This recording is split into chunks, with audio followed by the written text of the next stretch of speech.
Kia ora. We are excited that you are here to learn about Hāpara highlights. The focus of this video is on the Browser tab feature. In this video, you will learn what Browser tabs is and how it works, how it can be helpful during online sessions, and ways to use it in the classroom.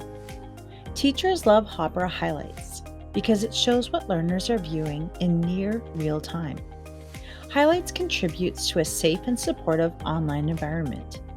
Additionally, Browser tabs helps learners grow in responsibility and make positive decisions towards their own learning and self-improvement. To open up highlights in your browser, go to app.hapara.com. Open one of your classes and click on the Highlights tab. When it opens, you will see Student Tiles.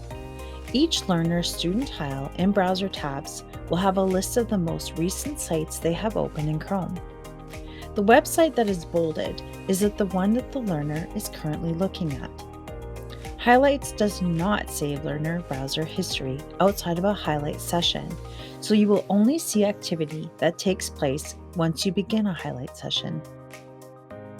You can customize your view of student tiles by learner group and sort by name or how long the learners have been online.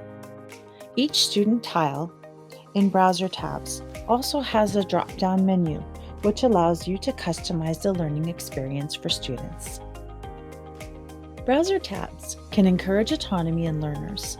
Giving learners choices in the projects they are working on is one way to increase student ownership over their learning. There is a lot of room for learners to stray, both intentionally and unintentionally. However, with Browser tabs, you can provide redirection and formative feedback instantly. If you have any questions, please reach out to us in the Hāpara community. Thanks for watching.